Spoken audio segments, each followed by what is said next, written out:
নমস্কাৰ ৰাজগড় মহাবিদ্যালয় তথা ৰাজগড় কনিষ্ঠ মহাবিদ্যালয়ৰ ৰূপালী জয়ন্তী উদযাপন সমিতিৰ তৰফৰ পৰা ৰাইজৰ প্ৰতি এক বিশেষ গুহাৰি। শ্ৰদ্ধাভাজন ৰাইজ, ৰাজগড় মহাবিদ্যালয় তথা ৰাজগড় কনিষ্ঠ মহাবিদ্যালয়ৰ ৰূপালী জয়ন্তীৰ সামৰণি অনুষ্ঠান 29 আৰু 30 নৱেম্বৰত অনুষ্ঠিত কৰাৰ সিদ্ধান্ত আছিল, কিন্তু স্নাতক আৰু উচ্চতৰ মাধ্যমিকৰ পৰীক্ষাৰ সময়সূচী ঘোষণা কৰাৰ পৰিপ্ৰেক্ষিতত আমি সেই অনুষ্ঠান 20 আৰু 21 ডিচেম্বৰত অনুষ্ঠিত কৰাৰ সিদ্ধান্ত লৈছোঁ। গতিকে সদৌতি ৰাইজকে, প্ৰাক্তন ছাত্ৰ ছাত্ৰী, শুভাকাংক্ষী সকলোকে আমি ইয়াৰ যোগেদি জনাইছোঁ যে আমাৰ সেই সামৰণি অনুষ্ঠান 20 আৰু 21 ডিচেম্বৰত অনুষ্ঠিত হ'ব। আৰু আপোনালোক সদৌতিৰে আমি এই ক্ষেত্ৰত সহায় সহযোগিতা কামনা কৰিছোঁ। বিশেষকৈ আমাৰ যিসকল প্ৰাক্তন ছাত্ৰ ছাত্ৰী আছে, এই প্ৰাক্তন ছাত্ৰ ছাত্ৰীসকলৰ লগত আমি ইতিমধ্যে কেইবালানিও বৈঠকত মিলিত হৈছোঁ। তথাপিও যিসকল ছাত্ৰ ছাত্ৰী আমি এতিয়াও যোগাযোগ কৰিব পৰা নাই, আমাৰ প্ৰাক্তন ছাত্ৰ ছাত্ৰীৰ এখন সমন্বয়ৰক্ষী সমিতিও আমি গঠন কৰি দিছোঁ। তেখেতসকলেও যথেষ্ট পৰিশ্ৰম কৰি পেলাই আমাৰ সেই প্ৰাক্তন ছাত্ৰ ছাত্ৰীসকলৰ লগত যোগাযোগৰ ব্যৱস্থা কৰিছে। তৎসত্ত্বেও যদি কোনোবা ছাত্ৰ ছাত্ৰীয়ে গম পোৱা নাই বা জনা নাই, তেওঁলোককো আমি আজিৰ এই অনুষ্ঠানৰ যোগেদি মই সকলোকে বিনম্ৰভাৱে অনুৰোধ জনাইছোঁ যাতে আমাৰ এই অনুষ্ঠানত সকলোৱে সহযোগিতা আগবঢ়ায়। মনত কোনো ভুল ভাৱ নাৰাখি আমি আমাৰ শিক্ষক শিক্ষয়িত্ৰীসকলৰ ফালৰ পৰা, অধ্যক্ষৰ মেজৰ পৰা আমি সকলো ছাত্ৰ ছাত্ৰীকেই আমাৰ এই অনুষ্ঠানত সহযোগিতা কৰিবৰ কাৰণে আন্তৰিকতাৰে আমি কামনা কৰিছোঁ।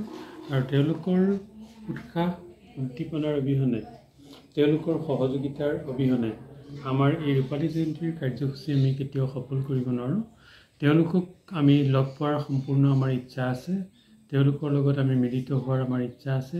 এই অনুষ্ঠানটোত আমি বিভিন্ন অন্তৰংগ অনুষ্ঠান, বিভিন্ন ধৰণৰ সাংস্কৃতিক অনুষ্ঠান, আমি আমাৰ বিভিন্ন ধৰণৰ আমাৰ এই অনুষ্ঠানৰ লগত জড়িত হৈ থকা ব্যক্তিসকলক আমি স্মৰণ কৰা অনুষ্ঠান, অভিনন্দন অনুষ্ঠান, সম্বৰ্ধনা অনুষ্ঠান আমি ইয়াত আয়োজন কৰিছোঁ। মুকলি সভা অনুষ্ঠিত হ'ব, ভাওনা হ'ব, প্ৰাক্তন ছাত্ৰ ছাত্ৰীৰ কাৰণে এটা দিন ৰখা হৈছে। গতিকে এই গোটেই কথাবিলাক আমি সাফল্যমণ্ডিত কৰি তুলিবৰ কাৰণে আপোনালোক সদৌতিৰে সহযোগিতা নিতান্তই বাঞ্ছনীয়। বিশেষকৈ প্ৰাক্তন ছাত্ৰ ছাত্ৰীসকল এই ক্ষেত্ৰত একেবাৰে সক্ৰিয় হৈ থাকিব লাগিব। সেয়েহে মই আজি আমাৰ তৰফৰ পৰা সকলোকে আমি গুহাৰি জনাইছোঁ যাতে সকলোৱে সহযোগিতা আগবঢ়াই আমাৰ এই অনুষ্ঠানভাগি সাফল্যমণ্ডিত কৰি তোলে।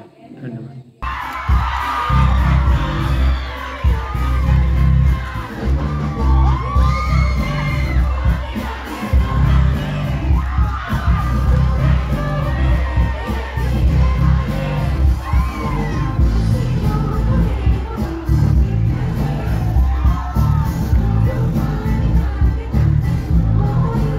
ৰূপালী জয়ন্তীৰ লগত সংগতি ৰাখি কেনেধৰণে খেলখন অনুষ্ঠিত কৰা হৈছে অকণমান কৈ দিয়ক। প্ৰথমে আমি ৰাজগড় মহাবিদ্যালয়ৰ কনিষ্ঠ মহাবিদ্যালয়ক পুনৰবাৰ ধন্যবাদ জনাইছোঁ।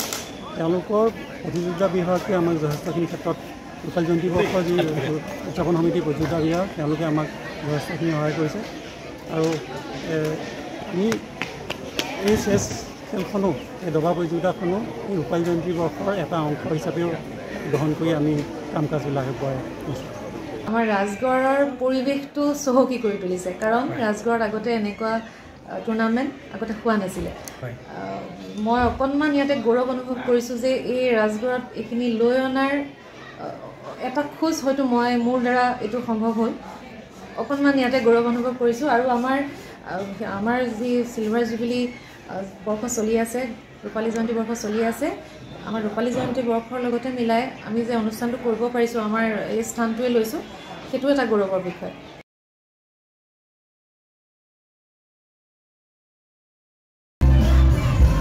ৰূপালী জয়ন্তী বৰ্ষজোৰা কাৰ্যসূচীৰে 24 চনৰ 1 আগষ্টলৈ আৰম্ভ কৰা হৈছিলে।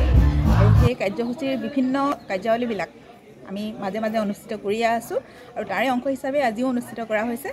আৰু আগলৈও মানে ডিচেম্বৰৰ 20 আৰু 21 তাৰিখে মূল ৰূপালী জয়ন্তী কাৰ্যসূচীটো অনুষ্ঠিত কৰা হ'ব।